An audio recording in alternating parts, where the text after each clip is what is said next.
Today, I'm going to talk about the current state of the market and some investment opportunities and warnings for the near future. So, the market overall is fairly healthy, and that's because we haven't had any new large amounts of promo packs. We haven't had a new team, a new event, any of that kind of stuff come out.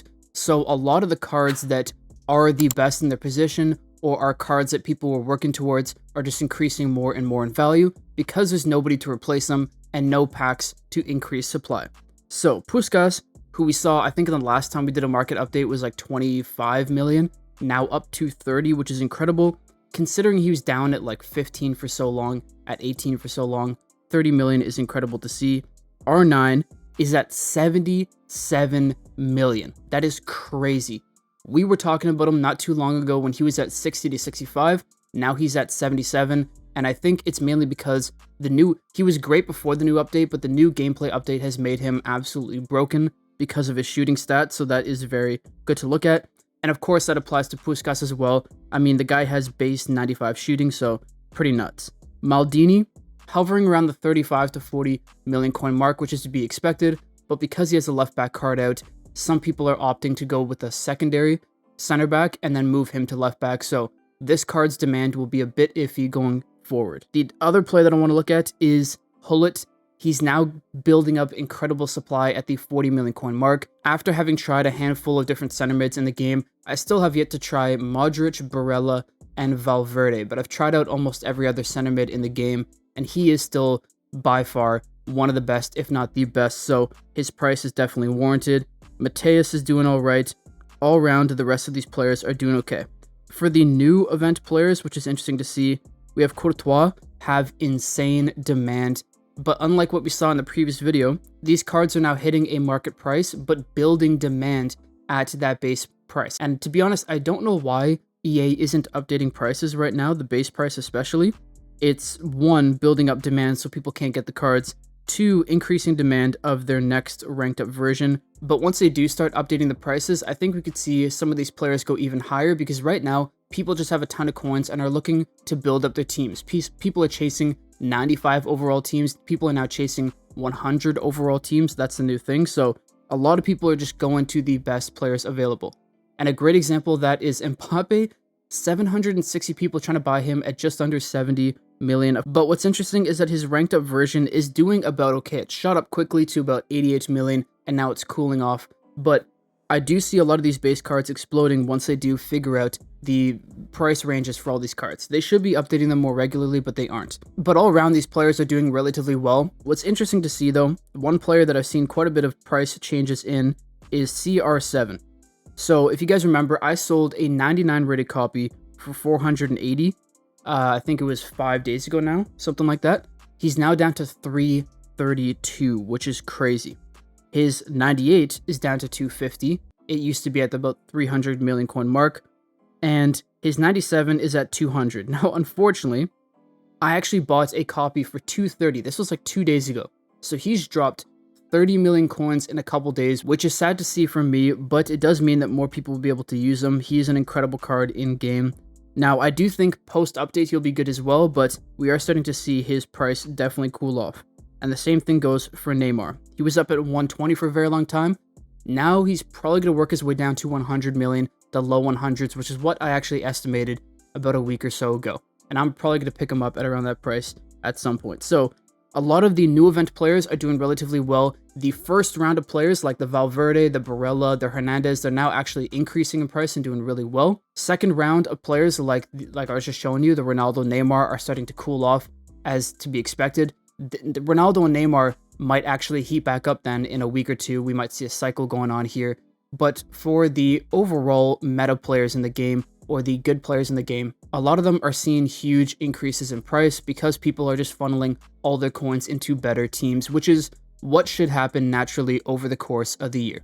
So that is very good to see, but that is just one section of the market. The other section of the market that I want to highlight is the UCL cards, and that is because next week, December 12th and 13th, we're going to have the match day or the sixth round. I don't know how to word it. The match day 6 of the UCL group stage, which is the final match day that counts towards the UCL group stage upgrades for the live cards. So that means that After the 2 matches next week, likely on Thursday, we're going to get the +1 upgrades for all the players that their teams won 2 out of the 3 matches. Now, as we know, there are some players that are guaranteed to get the +1 upgrade already, which is, for example, Haaland.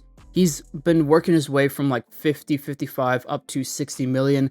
When he gets the +1, who knows where he will go? Maybe he'll shoot up to 70 like he was when the game ended the last week when they won.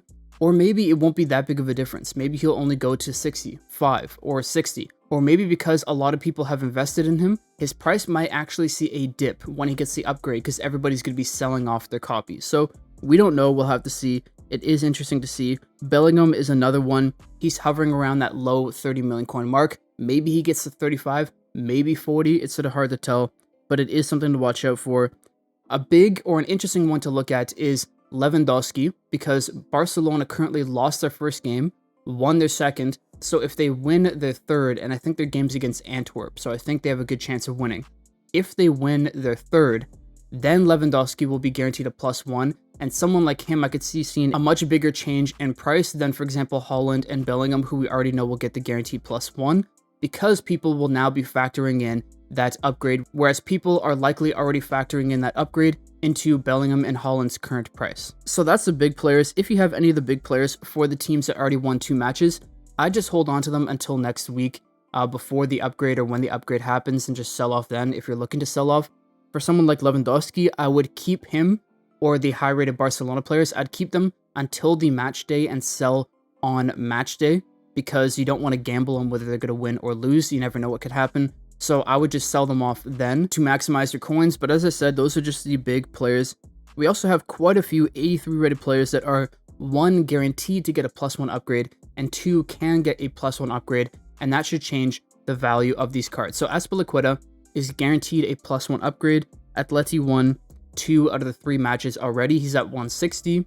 When he goes up to 84 rated, because of the exchanges, he will likely turn into a 200,000 to maybe 215,000 coin player at base, and can maybe go up from there if good exchanges come out that require 84 plus rated players.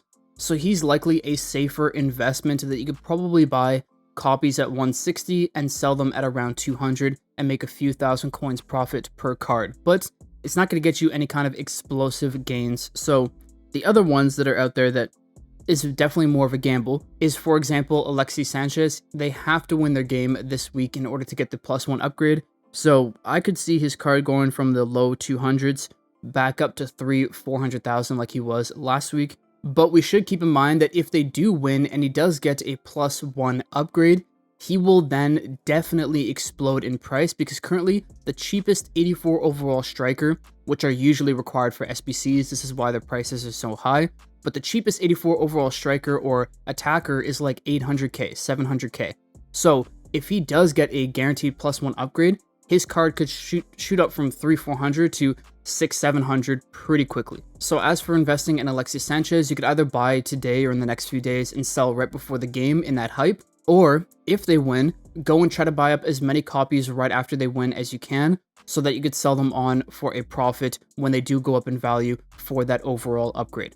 The other one, of course, is João Felix that, like I said, I think Barcelona has a very good chance of beating Antwerp. So I think his card can be going from the 360 to, well, of course, if he hits 84 rated, like if they win, he gets a +1 upgrade. He could be 700-800k, who knows? But gambling on that win is risky, so leading up to the match, I think he could still go up to 450-500k like he was a little while ago. And if that happens, that's a great way to make some extra coins. So I've actually bought a handful of copies. I won't show you guys how many, but I bought most of my copies at 360 to 370. But these are just a few ways that you can make coins right now. Of course, we should have the weekly exchanges resetting tonight, which is right over here. Or actually, I forgot, they changed it. They now added it to the main homepage, which is nice. So these exchanges, the 88 to 91, will reset tonight. 84 plus rated players will likely go back into a little bit of demand. We saw last week that, like, for example, the 84 rated defenders only went from 215k to like 240. Not huge gains, so keep that in mind. Maybe it'll be different for this week, but that might also be another way to make some extra coins today, who knows. So to wrap up the market update and some investments to make, keep in mind that today we're going to get a whole new round over here in the store of Rivals packs. So all the weekly packs will be reset, the daily packs will be reset, and because of that, there's definitely going to be a larger supply of rival cards in the market. So we might see people like Griezmann take a hit, people like even the Hernandez. Valverde is unlikely because he has so many buy orders, but some of these cards that don't have a ton of demand might see a bit of a price hit today. Now we also have to keep in mind that there should be new cards coming out. If we go over here, the new derby that's coming out is the Manchester Derby. So we can see, if we think about Man U and Man City, we could see maybe, I don't think they would release another Haaland, to be honest, but we could see a Kyle Walker, maybe a Bruno Fernandes, maybe a few other 93 to 95 rated players. I would not be surprised, so keep that in mind. Those players might now also open up a new opportunity, which is to go in, buy them early, rank them up, and sell them for a profit, like I did with R9, or Cristiano Ronaldo, sorry, the other Ronaldo. So that's another opportunity tonight. We'll have to see. But with that being said, the one risk that I want to point out to you guys before we wrap up the video is the mystery signings. We have one more uncovered player section to unlock, and then there's going to be a 24-hour countdown before we can claim one of the two 88 rated Bremer or whoever the left wing is. And when that happens, most people will have hit the 3 out of 3 milestone to claim one of these milestone rewards, which is a huge deal. And that's because, as you can see here, the first reward is a tradable 90 rated player plus a Mascherano. The second one is an untradeable 91 rated player, 2 Dudeks, and the third one is a 92 rated player, which is crazy. Now, we have seen the past 2 weeks some effects in the market from this, because some people, this actually carries over, it doesn't reset every single time. So some people were able to claim this 2 weeks ago, some people were able to claim it last week, and now a lot of people are going to be able to claim it now. So keep that in mind. Every time people have been able to claim these rewards, we've seen 90 rated cards go down in value, like Hullet. We've seen a bit of price instability in people like Maldini and Charlton. So keep that in mind, that this will likely shake up the market in, 32 hours time. Now, I'm a bit undecided on whether I'm going to claim one of these or actually wait for the milestone rewards to reset, because if I wait, then in a week's time, I could get even better rewards. But as you can see, the next milestone rewards will be refreshed on December 11th, which is next Monday. So there's a lot of stuff going on in the market. It's very exciting. I do have a really exciting Invest to Glory episode. I sort of want to almost call it just a free-to-play Road to Glory, because I want to do a lot more squad builders and show you guys more of a free-to-play account. But there's a lot going on that account. I will make a video either today or tomorrow, so look out for that. And also, as you can see in the top of my screen, I have almost 40,000 gems saved up, and that's because I think I'm starting to decide, or I'm going to decide, that I no longer really want to spend FIFA points or FC points on the game. I think it just promotes EA's agenda of just pushing out packs to try to sell FC points, and it's a big money waste, when really, if we invest correctly, we make our coins and we save up our gems, we could enjoy the same luxuries as people who spent FC points on the game, and I want to be one of the people to show you guys that. So I'll likely still spend money on FC points in the future, but I want to mainly stick to making coins from investments and using gems going forward. Anyways, that's all for today's video. I'll see you in the next one. Peace.